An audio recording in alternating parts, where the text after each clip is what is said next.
All right, as if anybody here needs an introduction, but let's run it down just for the fun of it. Josh, let's start with you first.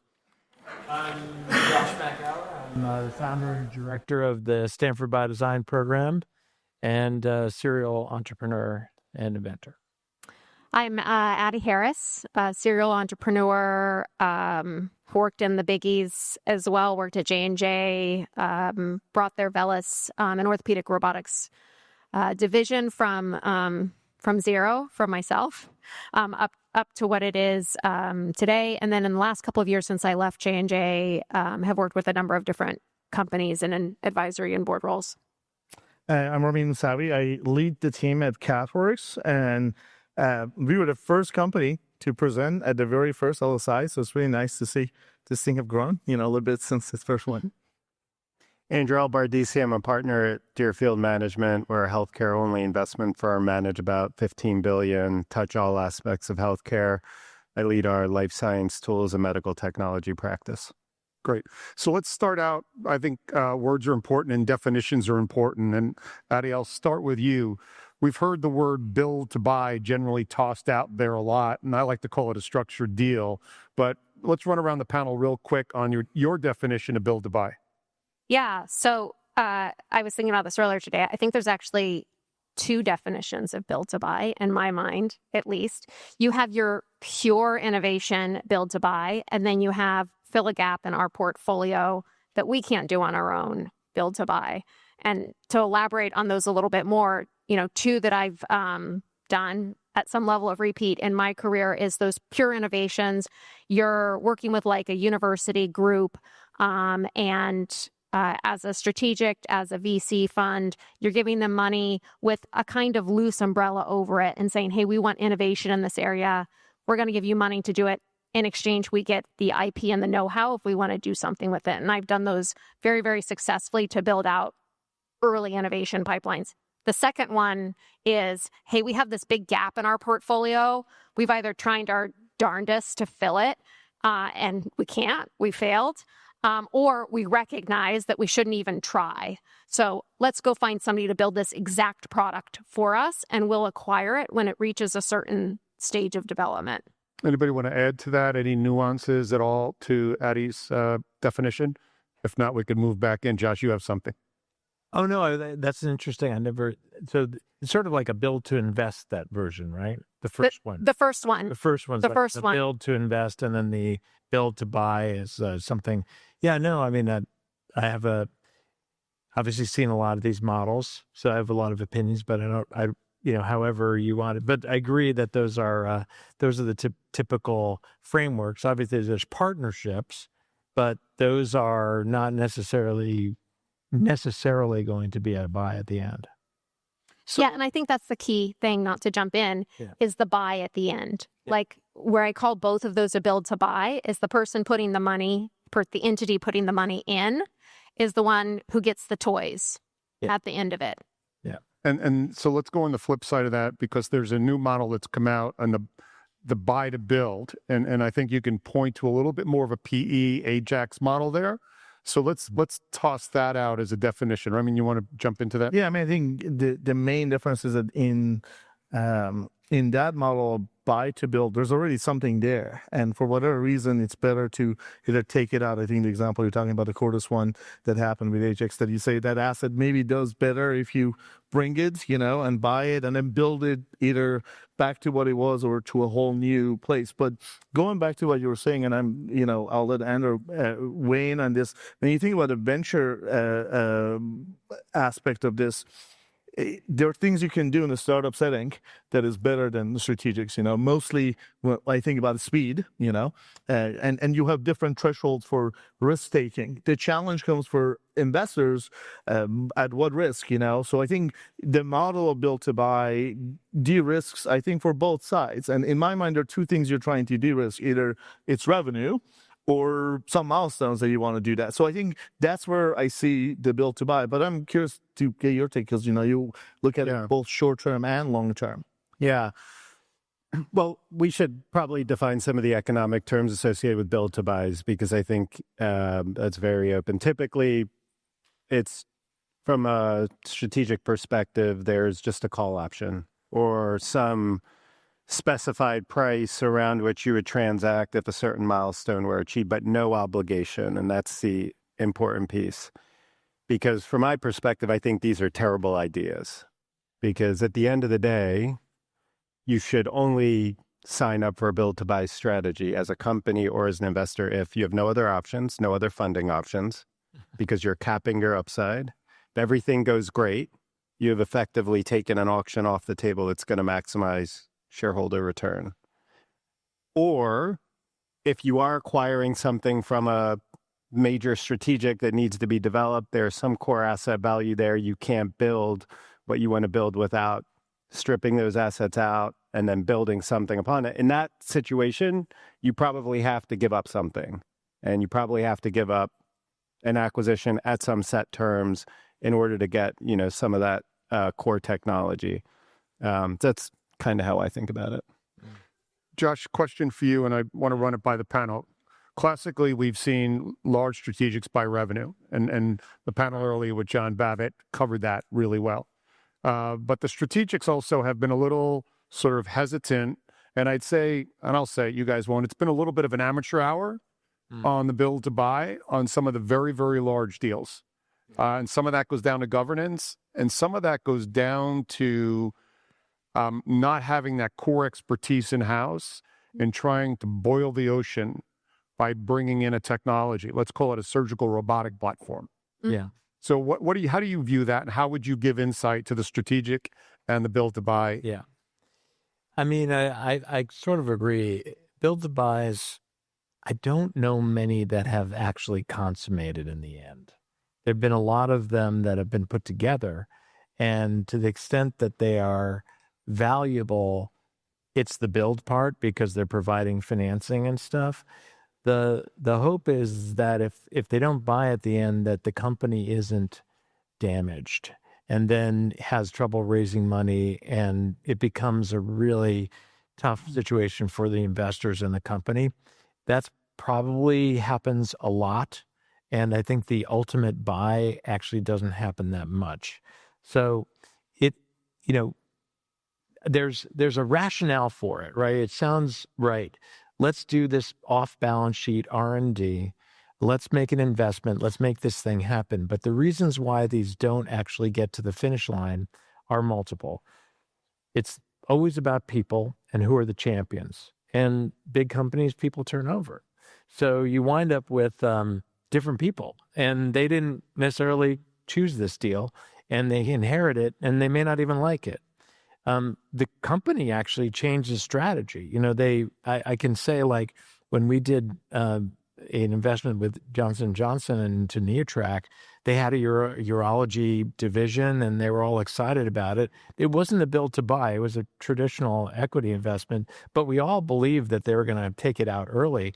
By the time we were sort of acquirable, they didn't have a urology division anymore, and they weren't sure it was a strategic fit anymore.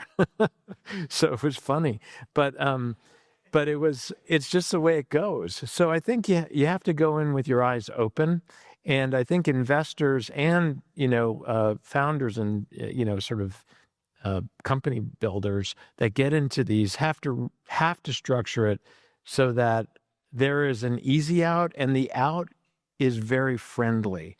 That means no callback on any loans at the end. That means that perhaps the company, even though it's no longer a strategic fit, is somewhat committed to continue to support the company so that VCs can feel comfortable that there's a foundation there. And I'd say on the entrepreneurs and innovators part, don't do anything and don't start one of these unless you believe there's a market for it, because you very well might find yourself having to go out into the open market, raise money from VCs at some stage because your hopeful build to buy actually didn't consummate. And Ramin, I want you to comment on this. I heard a number this morning to validate it. I guess from inception to FDA, PMA was 13 years. Mm-hmm. Even if we're off 20% on that, picking a market and then picking a strategic and then picking that strategic, still having that as a go-to-market, that's throwing a hell of a dart. No, it's a lifetime. I mean, this is How long CathWorks? 10 years. We're in year 11, and usually the successful ones, when and if they're successful, that's how long it takes. So to go back to what Josh said, here's an analogy maybe everybody can relate to. You've entered into an engagement that, despite the size of the engagement ring, the wedding is down the road. And now you got to live with each other. And the more you get to know each other, the more you find things you don't like, about each other. And that's just how it is, and usually the good deals, to quote Medtronic's Chris Esau, everybody has felt the pain when you did the deal. You have to be committed to see that. And the economics of it works that the more successful you are, the worse it feels. Because if you were in the open market, that will be a much better deal. So you have to really think this through, and it requires both parties to be committed, because that's what you're doing. You're building something, and one of the things that it is just the reality of the strategics. They're going to go through reorganizations, and people change, and divisions exist and they don't, and they come back, and you have to be able to weather all of those. So I go back to what Andrew was saying, that the structure, the value of that to your investors from a entrepreneur perspective has to be very well defined, so you can weather through those things. Because first of all, I agree. I don't understand call options, because that just says, if you're pretty enough, I'm in, otherwise I'm out, and that doesn't really work well. So if you do one that you can't get out, and this is the strategic not being able to get out, you need to be in a well position that you have alternatives, that you can continue on what you've built. I think that's the key things. But that 10 years, and I've heard it twice today, I've had successful CEOs of strategics who said they make 10-year bets, and they stick with it. Sometimes you got to go through that cycle. I think that's, even ours is not a PMA, isn't, 510K, and it took 10 years and 2 rounds, to get to where we got. So now that we've established a build to buy is sort of like a prenup, and you go into that prenup hoping everybody behaves well, but in case they don't, at least we have a contract in place that defines exit. Even today, some news came out about misbehavior in a deal. I don't know if anybody saw it on the Chem Image deal with J&J, and less than optimal behavior on the way out. As somebody who puts deals together, do you look at behavior in the contracts that are written, and then do you then have to double click on a box moving forward when a strategic may not operate in the best interest of the ecosystem? Oh, that's a tough one. I mean, I actually think strategics are pretty good in terms of understanding their reputation and the impact of very poor behavior to their reputation. I mean, this is a long-term business. This is not an N of one where you try to get the best terms for a particular deal, or you get, you get queued on a particular deal, and then, maybe you save a few dollars here. I mean, that is, there are not many investors. This ecosystem is so small where that travels so quickly, and the impact of that is tremendous. And so, if you acknowledge that people appreciate that, then most strategics actually behave quite well, and they stay very far away from the line of behaving poorly. It definitely happens, and the consequences of that are really terrible in the moment, and then beyond for that particular strategic. Yeah. But thankfully, we don't have to deal with that problem at scale. Addie, I was going to say, have you been inside a strategic lately? Because I have seen some not so great behavior. I think it often has to do with that leadership change. And then there's underinvestment. There's putting the wrong people in charge. There's people who are managing their career, not necessarily managing the project that they're working on. And, I think there's a lot of things when a company is acquired by a large strategic that have to be done so delicately and so carefully in order to get a big success. Yeah. I mean, I've seen it firsthand where, you had divisions that were incredibly small compared to some other divisions, and yet they were massively more successful. And it had all to do with leadership, and that there was a very, very clear message. I was listening to your talk this morning on CEOs, and I think it is very much the same inside big strategics. Your leader has to have a message that is 100% clear. Every single person that is working on a project or in a division needs to know, what is the thing I am doing? What is the goal of this organization? What am I doing every day to meet that goal? And I think more often than not, that's not the case. Yeah, and I think, this is very interesting what you're asking, like Southern user talking about. And this is probably where you end up having a very different experience if you are the CEO of the startup versus your investors, because you're looking at your deal.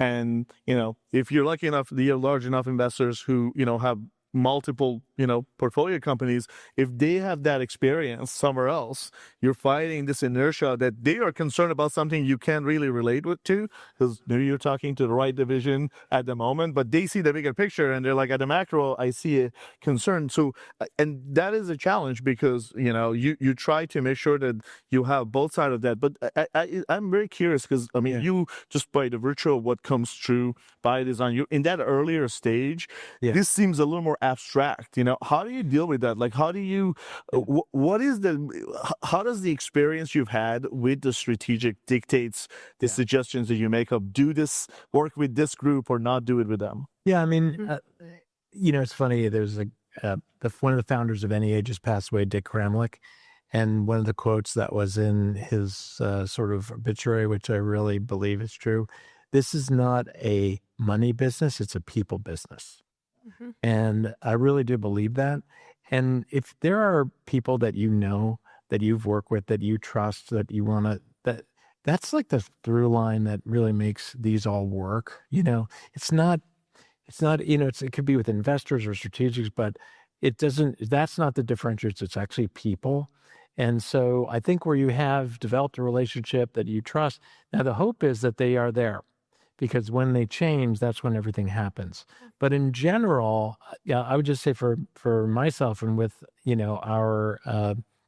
our fellows and, the general Biodesign, innovator community and stuff, I love strategics being in the deal because it's sort of validation and it actually helps them raise money, especially if they don't really have any, rights. It's just an investment, but it's a signal, hey, this is important to us. We want to stay close to it. And that's very powerful. And I think everyone knows here it's really hard to raise money.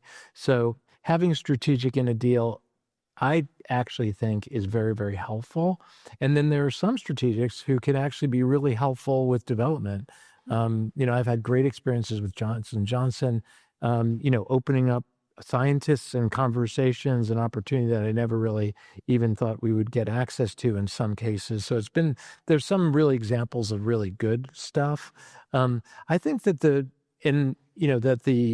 issue with sort of the classic build to buy in an early stage is it's so early people don't know.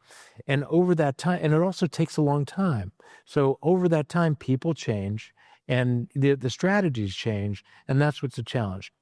I would say, though, and I'm curious about your experience, along this lines, I think when there's a build to buy that sort of happens late in a company's process where it's sort of like, hey, we're going to make a big investment here. It's going to be predicated on you finishing your pivotal well and this kind of stuff. That feels more locked in, and I think there's a higher probability of success. I don't know if you really call that build to buy as much. They're still building, but it's not as early, and I think those are much more successful in terms of ultimately consummating. I just think there's a very easy solve for this dynamic, which is certainty.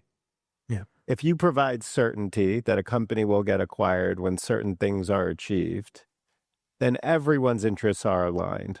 It can be through a call option or a put option, but it's certainty.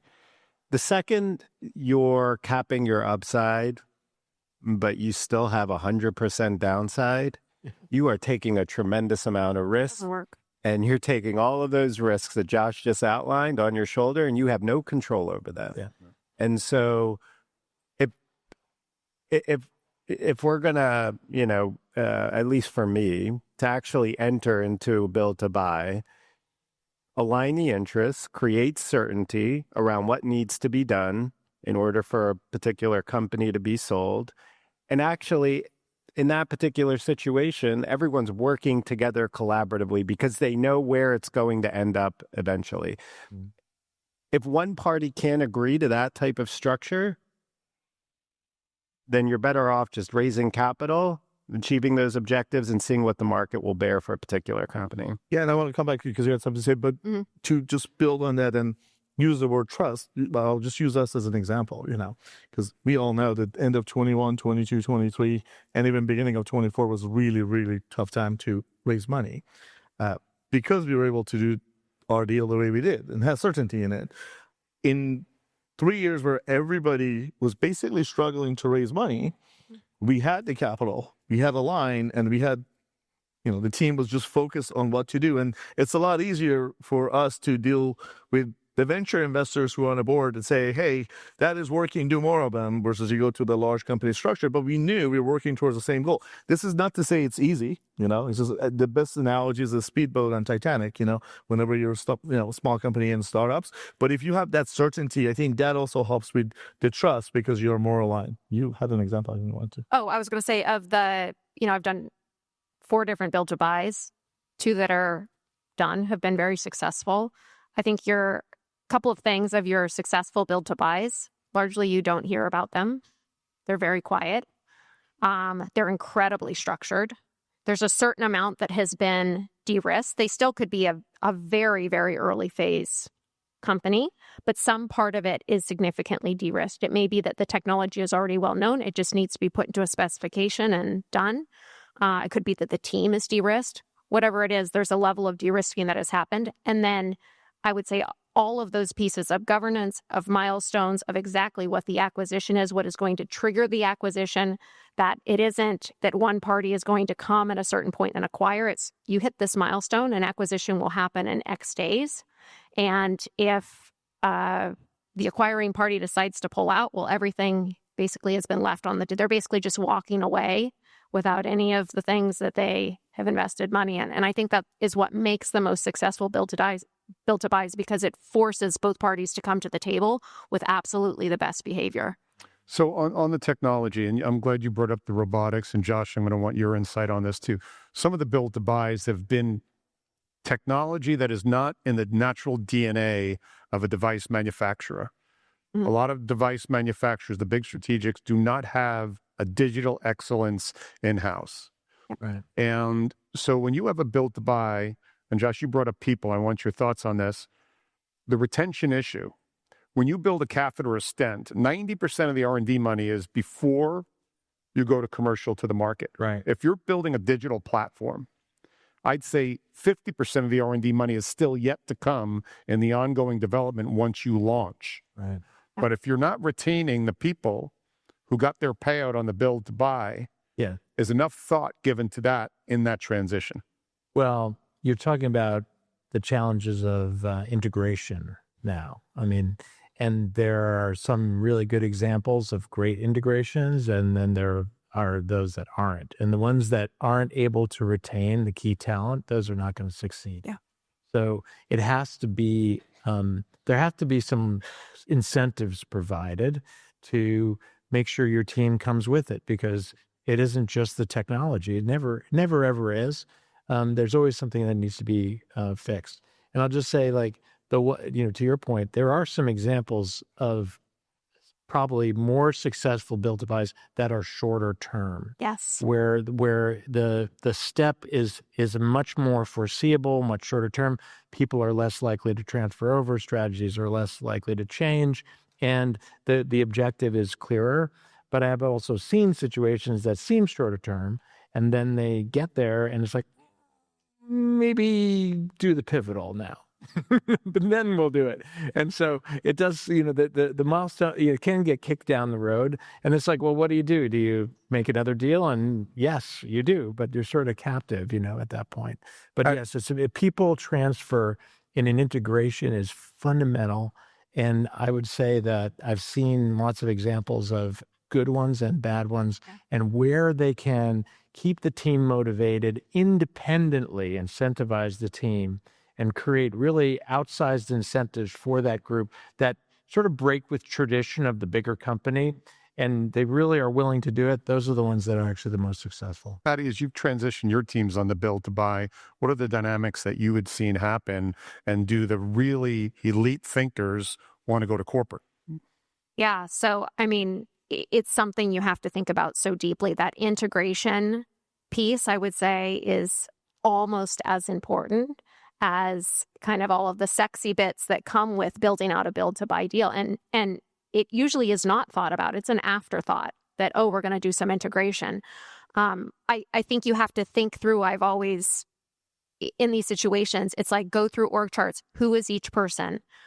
What is their skill set? What motivates them? What are our chances of keeping them? And then who are we going to put in charge to make sure that is done, that we are able to retain all of that talent, that they feel valued, that there are those incentives that are outsized. I mean, when I was doing the orthotaxi integration, and I think there's only 3 or 4 people off of that team that have actually left to the state. This is, 7 years later. And I think a big piece of it is because we really understood what are each of the players on that team, what's their value, what are the incentives we are going to put into place that, by the way, were painful later on when we had to pay, like, promised what? We're going to give you guys, okay.